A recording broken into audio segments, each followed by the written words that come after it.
माझ्या गोडगंगा सहकारी साखर कारखान्याचे सर्व 21,000 सभासद त्यांच्या परिवारातील 5, त्याचप्रमाणे कामगार माझे 600 आणि हंगामी 300 ते 400 असे प्रत्येकाच्या कुटुंबात 5-5 माणसं असतात। सातव पाटील या ठिकाणी 1.25 लाख लोकांच्या चुलीत पाणी ओतण्याचं काम विद्यमान आमदार अशोक बापू पवारांनी केलेलं आहे आणि कामगारांचं रक्त शोषण्याचं काम केलंय।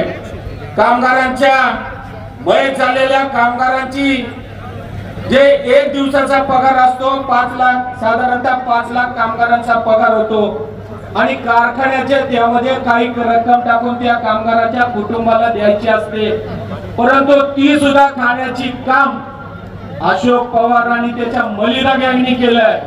या ठिकाणी माझे कामगार आहेत, तात्यासाहेब तुम्ही बसला इथं, तुम्हाला गाजर दाखवून कार्यकारी संचालकांना काल पत्र दिलं होतं। त्या पत्रामध्ये सांगितलं की कारखाना आपल्याला चालू करायचा आहे, तुमची देणी द्यायची, प्रशासन त्याची देणी स्वीकारायला किंवा देणी द्यायला जबाबदार आहे, परंतु कारखाना चालू जर व्हायचा असेल, माझे कामगार इथं बसले, कुठली प्राथमिक तयारी आहे का हो तात्यासाहेब?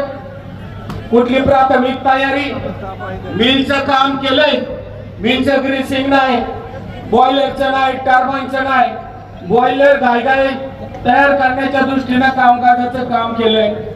अशोक बापू आता दिशाभूल करण्याचं काम तुम्ही थांबवा। समाजामध्ये परिवर्तनाची लाट आहे, आबा पर्वाची लाट निर्माण झालेली आहे। माझ्या शेतकरी बांधवांचं ऊसाचं या ठिकाणी बंदोबस्त तुम्ही कुठल्याही पद्धतीत केला नाही। 2 वर्ष कारखाना बंद।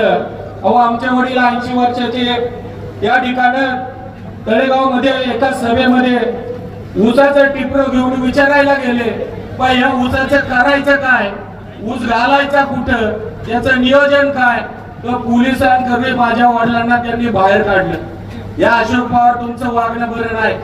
सामान्य जनता आता मेटाकुटीला आली आहे तुमच्या या वागण्यानं, आणि तुमच्या बरोबर असणारी जी टोळी आहे ना, तुम्ही स्वतः आली बाबा 40 चोरात, तुम्ही स्वतः आली बाबा, आणि तुमच्या बरोबरचे जे बगलबच्चे आहेत ना, हे बगलबच्चे शेतकऱ्यांच्या जमिनी, पुनर्वसनाच्या जमिनी गोट्या नाट्या करून प्लॉटिंगचा धंदा मध्ये गोरख धंदा आणि तुमची पार्टनरशिप आहे। मग मलिदा गँग कुठली अशोकराव, याचं उत्तर द्या। समाजामध्ये काम करताना जे पाहिजे ते मलाच पाहिजे, जे पाहिजे ते माझ्याच घरात पाहिजे। अरे बाकीच्या तालुक्यामध्ये काय कार्यकर्ते ओस पडले होते का? मला या ठिकाणी प्रश्न विचारायचा वाटतो। अरे चासकमांचं धरण झालं, शंकरराव चव्हाणांनी त्याची मुहूर्तमेढ रोवली आणि पायाभरणी केली। चासकमांच्या पोटचाऱ्यांचं काम अजून कमी आहे। पुनर्वसनाचे प्रश्न या भागात प्रलंबित आहे। या प्रश्नांची उत्तरं कधी सोडवणार?